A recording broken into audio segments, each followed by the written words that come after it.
Saudara-saudariku yang terkasih, Maria dalam kisah Injil itu saya yakin pasti tahu akan beban, akan risiko ketika dia mengatakan ya terhadap tawaran Tuhan, yaitu untuk mengandung dan melahirkan seorang anak laki-laki dari Roh Kudus. Maria pasti tahu bahwa itu sesuatu yang berat, karena dia sendiri belum punya suami. Dia masih gadis, yang memang sudah bertunangan dengan Yusuf,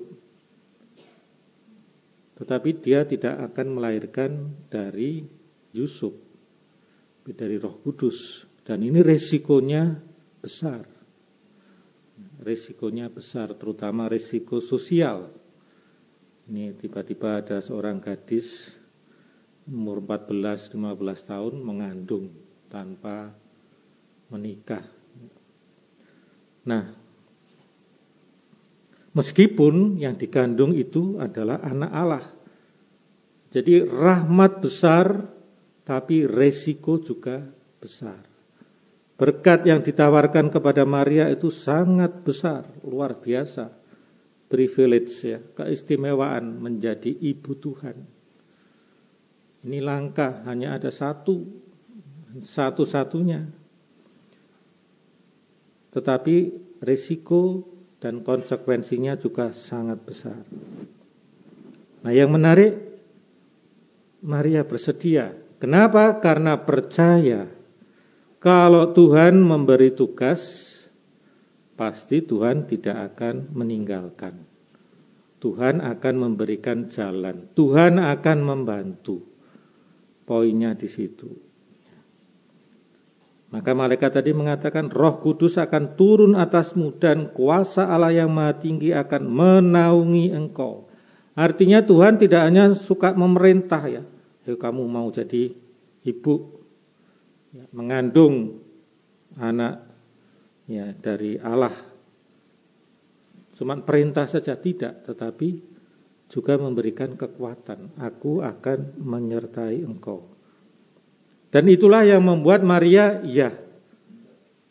mengatakan ya.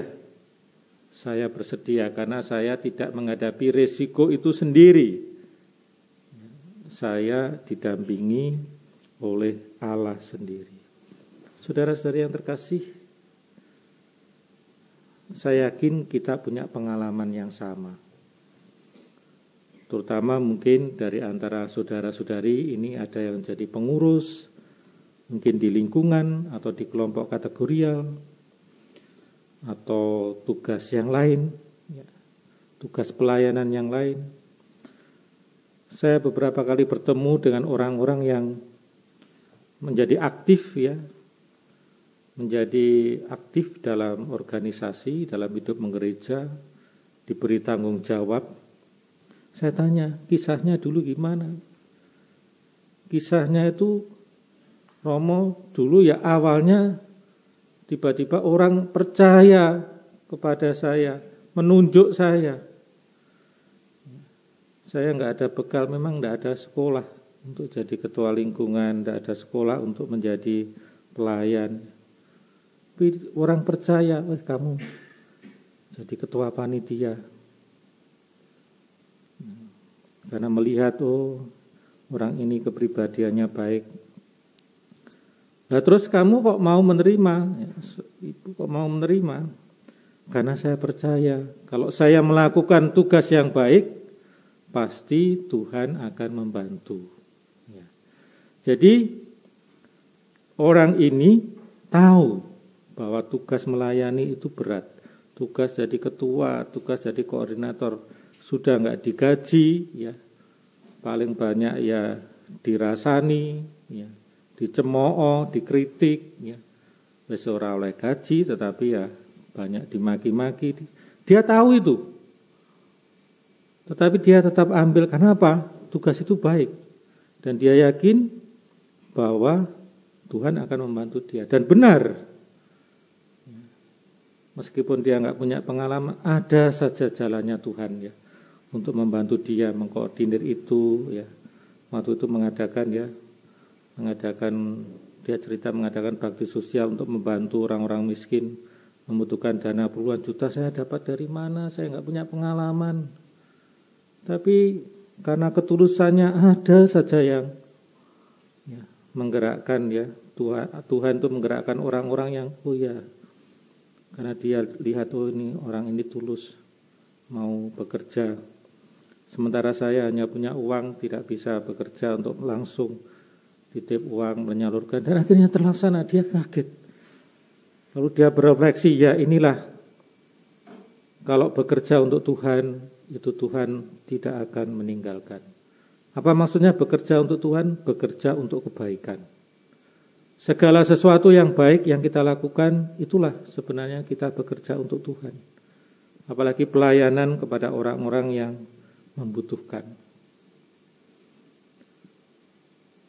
Dan inilah yang juga diyakini oleh Bunda Maria. Tugasnya berat, tapi tugas yang berat itu baik untuk keselamatan. Bukan hanya keselamatan dirinya, tetapi untuk umat manusia. Dan dia percaya bahwa Tuhan tidak akan meninggalkan dia. Dan itulah yang terjadi. Maka saudara-saudara yang terkasih, mari kita berefleksi melihat diri kita masing-masing. Manakala kita ditawari tugas